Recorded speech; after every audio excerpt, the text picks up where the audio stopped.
Hi, everybody. I'm Michelle Wright. Join me as we blast off into the music universe. Oh, Matt, we're in a country mood today, aren't we? Oh, we're having fun. We're having fun. Michelle Wright, 90s country, Canadian country music Hall of Famer, just a really iconic career. And she's celebrating it with her new album, Milestone. Yeah, it's man, shockingly, 30 years has passed since Take It Like a Man came out and 92, and it did a lot of great success for her, started her, really launched her career. She had a successful first album a couple years prior, and then this one really just took her to new heights. And super glad that we got to have a formal interview with her. I know you chatted with her on your most recent trip to Nashville, but it was so brief that I don't think they had announced the album at that point, had they? No, we talked about it. We talked a little bit about Milestone. They hadn't formally announced it, hadn't sent out a press release or anything, but we talked a little bit about it. I don't think the single had been announced or released because, as you'll hear, that came out June 24th. And I was down there for CMA Fest, which was the 9th through the 11th, 12th, somewhere in there. 12th, yeah.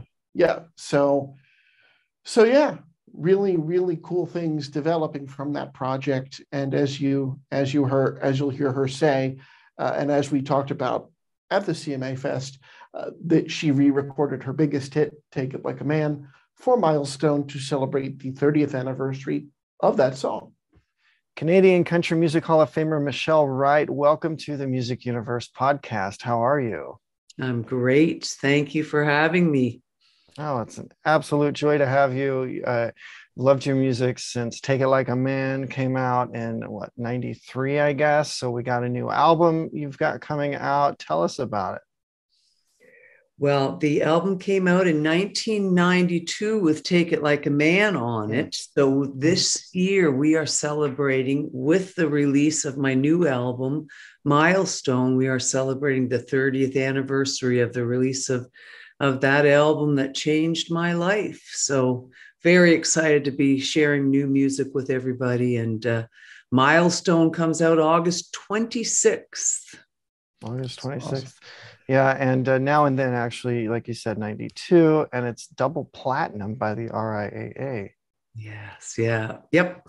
Lots of support. That was my second album on Arista Records, and of course we had our, I felt a nice warm embrace from the American music industry on my first album, and we really needed to hit a home run with that second one, and with the release of Take It Like a Man, the support was wonderful. Now, when you were recording the album, could you sense then during the creative process that you had something really special that was going to do really, really well at the time?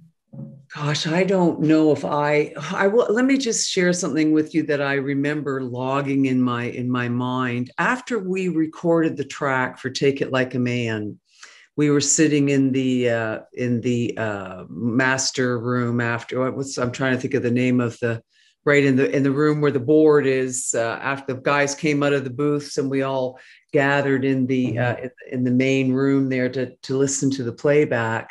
And Lonnie Anderson, the drummer, said, "If that's not a hit, I'm going to sell shoes for a living." And I was looking down at my notes, and I didn't look up. I didn't say, "Really? Do you think it is?" I just quietly logged that into my memory. So Lonnie was right that it was definitely a hit. And one of the fun things about, we re-recorded Take It Like a Man for the Milestone album. So we stayed very true to the original, and same key, same vibe, same tempo, and everything, just freshened up the production. And we actually used 4 of the 6 original musicians that played on the track originally. And Lonnie was one of them. And he played the same snare drum that he played on that track 30 years ago. Oh, so, wow. We felt like we had a hit with Take It Like a Man, and we were right. So you never know. I don't know. I guess I don't go there too much, because then I don't know, you set yourself up for disappointment or whatever. You just do the best you can, and it will be what it will be, even if the Ding Dang record is the greatest thing that anybody ever made. You never know what's going to happen. So Oh yeah, and you were the first Canadian-born artist in the modern area of country music to have a top 10 hit in America, a #1 video on CMT in the US, and a major market US industry award. So congrats on that. When you went in and talking about like recording and knowing things, were you concerned at all about what they call the sophomore slump that most artists are concerned with? Because I mean, this album obviously skyrocketed you. yeah. Well, yes, I will say that in fact, I was the first Canadian after Anne Murray to do all of those things. Of course, I look back on Anne Murray's career and what an extraordinary career she had. And then to be able to follow in her footsteps some 30 years later or so was wonderful. And yes, it was very important I was really lucky to be with Arista Records because there was so much support there. And Tim didn't put a whole lot of pressure on Tim Dubois, who was the head of Arista Nashville. He didn't really throw that stuff around too much about putting a bunch of pressure on the artist. He just always said, do your best and we'll support you, and what will be, will be. But of course, I knew that it was very, very important that I have a hit. So, we had one. So that was beautiful. We had a couple. Mm-hmm. Right. It's timeless. So let's fast forward to today. Talk about the genesis of Milestone. What inspired the writing? What inspired the songs you picked?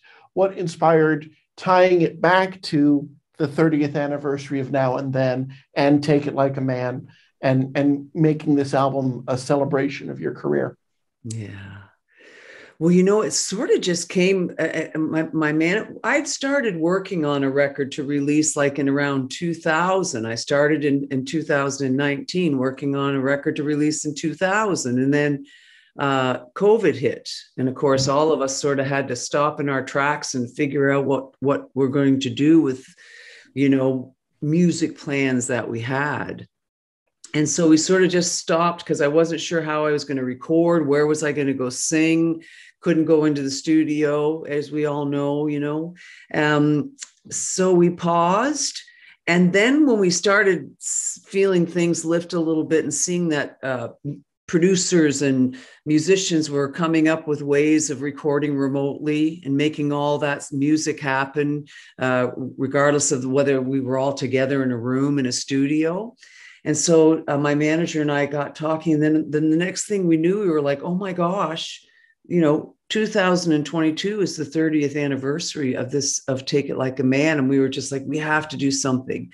So we made the decision that the song, I had written a couple of songs in 2019.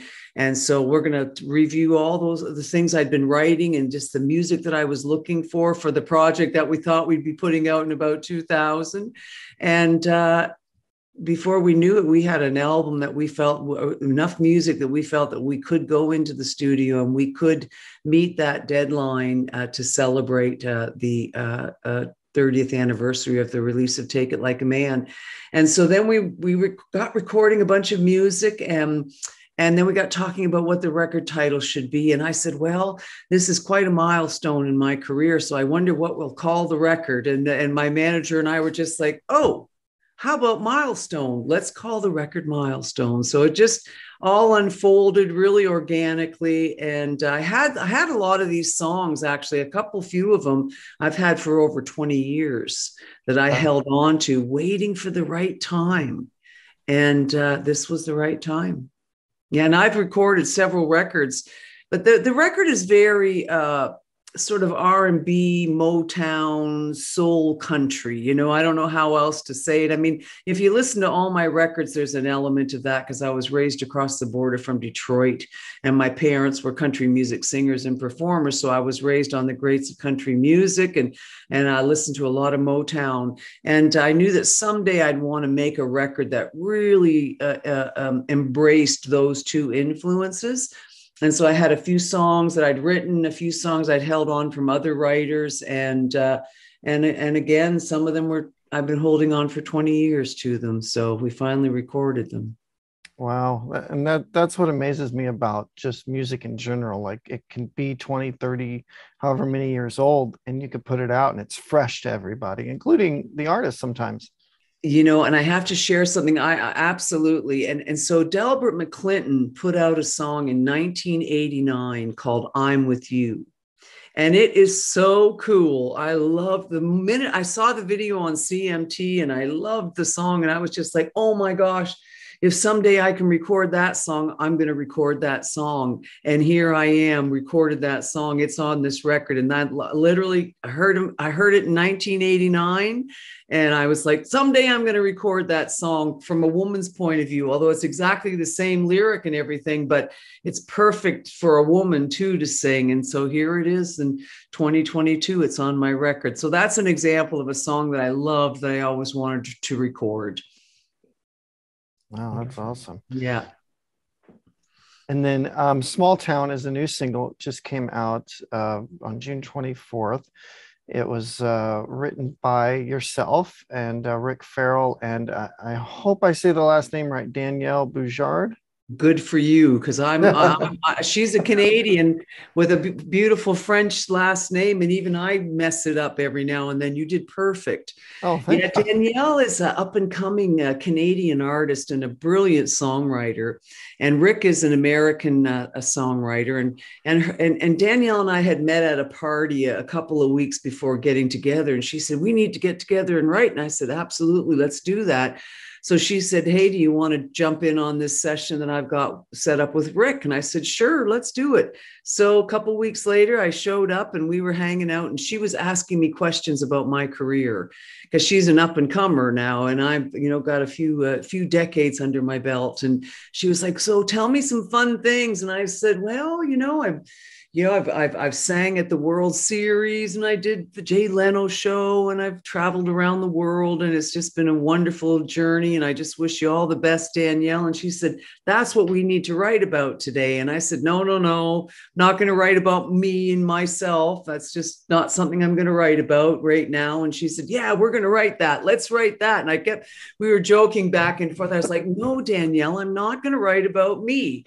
And she said, oh, please, can we just, so, I said the opening line is, doesn't seem that long ago, I hit the road with my guitar, playing 6 nights a week, paying dues in smoky bars. Because I played the clubs 6 nights a week for 9 years before I even got my record deal. And back in those days, people could sit there and smoke in the bars. And so it just sort of organically unfolded.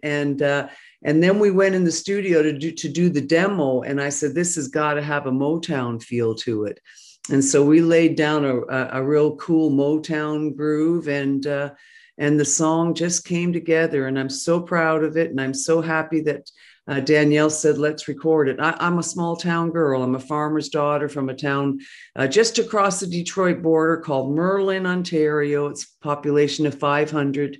And so I'm a little bit of small town edge of the border is the beginning of the chorus, so it worked out great. Love that. I love that. Is it fair to say, because of all of those years you have under you, as you said, that this is perhaps maybe the most personal record that you've done? I wonder, it is very personal. You know what? All my records are very personal. You can listen to all of my records and know a little bit about what was going on in my life or had gone on. And so this record too is absolutely a bit of an expression of myself and where I'm at this time in my life, or just, again, songs that I just have connected with that I really felt were a part of me, So I think all my records are very personal. I will say this record came together probably easier than any record I've ever made. And I think that has a lot to do with, well, my producer, Bob Funk, was extraordinary. He's a Canadian guy. He's a friend of mine. He's actually my best friend's husband. And Patricia Conroy is a fellow Canadian as well, and she sang harmonies on the record, and we wrote a song together. And but Bob Funk really helped me too. But I think it had a lot to do with the fact that I knew exactly what I wanted to do, and I knew exactly how I wanted it to sound. And Bob helped me make that happen. And he worked very hard. So I don't want to take away from the hours and hours that a producer puts into a record. But I feel like this record came together in a way that I've not experienced before. Yeah, and you mentioned earlier that you had 4 of the 6 original musicians on Take It Like a Man. Was most of the album recorded in Nashville, or was it back and forth between Canada and Nashville? You know what? It was between Canada and Nashville, and it was done remotely. And boy, that is one thing about technology today. And just as we were sorting out how to work amongst the COVID pandemic and everything, and so Bob, my producer, was sending it off to guys in Vancouver and Muscle Shoals and Nashville and Toronto and all over the place. And then of course the tracks would come back and he'd put it all together. So it was a North American effort, that's for sure. That always fascinates me, how you Yeah. could be in one spot and make all these tracks from around the world. And everybody, Me too, obviously, me too. Yeah. everyone had to learn to do that, which I know was out of the ordinary for a lot of artists. I know Def Leppard did that in different continents around the world. Right. Last album. So it's really, and it's interesting because when it comes together, you can't really tell. Yes. And I don't know if that's a good thing or a bad thing. I think time will sort that out for music creation, but it certainly is wonderful that it comes together and becomes seamless. And you know what? And that's because musicians, I just finished a show this weekend, and I got 2 guitar players, and one of my guitar players got COVID and couldn't come and do it. So another musician friend of mine just jumped in with no rehearsal. And these guys just sandbagged on Facebook whenever they could, or FaceTime, or whatever they could, to try to pull the music together. And it just amazes me.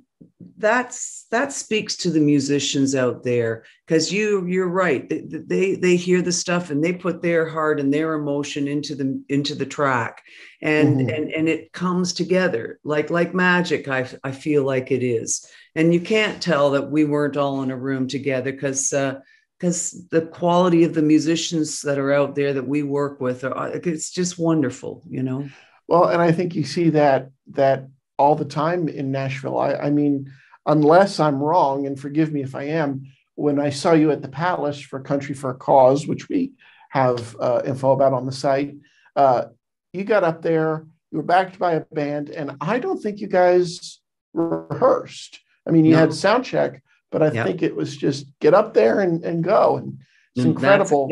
Another testament to those, because those guys that were in that band are all got some pretty high notches on their belt of artists that they've worked with and records they've played on. And yeah, it's a blessing. The musicians, they wrap us singers up and take us along, help us do what we do. Yeah. And you're obviously back to playing live shows. Do you have dates scheduled through the end of the year? No, right now we're booked up until the end of October. Yeah. And actually looking at a couple of dates in December in Mississippi. So hopefully we can pull all that together. Yeah, it's all just starting to open up again for us. And with having the new music out, that's really fun too, because we're getting some work through that. I'm out touring in support of that record. So it's great. Well, I have to ask, I don't see anything in my notes, but vinyl's a big thing now. Is this going to be available on vinyl? We don't have any plans to do that right now, but I will tell you, my very first album was vinyl. So I recorded my first album in 1985, and we released it in 1987. So I made a vinyl album, and then of course moved on to CDs and now into the digital age. And so I've sort of been able to put music out through all those decades of approaches that we've been taking. And at this point, we don't have any plans to do vinyl. Well, who knows? Who knows what the future holds? This Yeah. I'm excited for the whole album. It's going to be a lot of fun, really. It really is a fun record. There's a couple of songs there that'll tear at your heartstrings, and then several that'll just make you feel good, you know? It's great. Yeah. It's great. Yeah. Sounds great. Yeah. Looking forward to it. And people can check out your websites, michelle-wright.com, for the latest tour dates, I'm sure. Yes. Yeah. And come say hi on my socials. You know, I love to just stay connected. It's wonderful. That I used to sit on the back of the tour bus and write fan letters by hand to the fans, you know. So I really love this immediate way of being able to be connected. So come say hi. That's awesome. I'm sure. And I'm sure we will see you on the road. Michelle Wright, what a pleasure and an honor. Thank you so very much. Thanks, guys. I appreciate it. Milestone out August 26th at digital outlets and CD, and it's going to be great to have her hopefully back on the airwaves and tearing up the US with her tour dates, if you know, outside hopefully the Mississippi ones, because I know she's got a slew of them in her homeland of Canada right now. Right. And I noticed you mentioned something I wanted to talk about, which was the sophomore slump. And I don't know, how true is that? Because you got Garth Brooks with No Fences. Little Big Town had Pontoon and Tornado, I think was on their sophomore album. A lot of times nowadays, from the 90s onward, it seems like artists really become known once they hit, and they really start to get their label support and the PR support once they have their sophomore album. I think John Party really hit it big with his sophomore album. I think it was Dirt on These Boots and all that stuff. I think was off the second album. I could be wrong. I don't know chronology off the top of my head, but I know that came out while I was living in New York, and he was doing a big press tour for it. So how much truth is there really to the sophomore slump idea in music? Well, and it might be just an old adage that's just kind of stuck with me, because, you know, you say some artists, a lot of them actually did not get known till their second album. Tim McGraw's one of them. Not Right. a Moment Too Soon was his sophomore album, and his self-titled was his first, which was made up of just a bunch of up-tempo songs that, you know, Memory Lane, I think, was like the biggest hit from that. And you know, I don't know, because a lot of artists sometimes do not get that second chance if they don't, you know, do well the first time.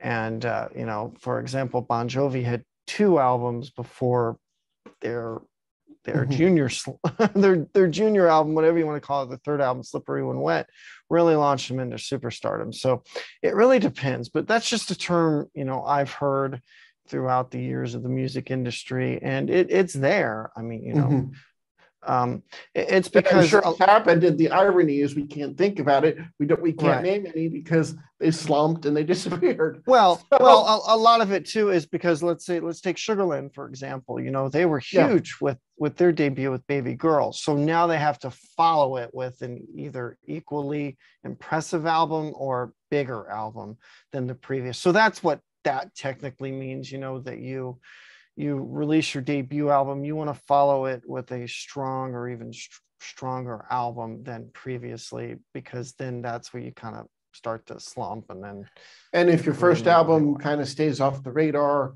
you have a better chance of really launching with your sophomore album. Makes sense. Right. Makes sense. So that's more where that comes from. But you know, I don't recall any offhand that have had that issue lately, but you know, I think that it's in a lot of people's minds, especially as an artist. You go in recording, you know, hey, I gotta do better than the last one, because, you know, she had on her debut album, Michelle did, with her first major release with Arista, you know, New Kind of Love became the first top 30 American hit, but her debut, Do Right by Me, had 7 charting singles and sold over 40,000 albums.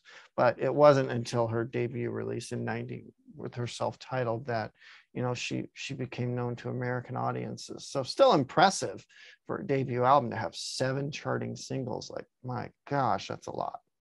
That's awesome. All right. Well, for the Music Universe, I'm Matt. And Buddy, thanks for listening and watching. Be sure to hit that like, subscribe, and share button. Again, it's always free with us. And be sure to check out themusicuniverse.com for the latest news and reviews. And check us out on socials at The Music Uni. Take care.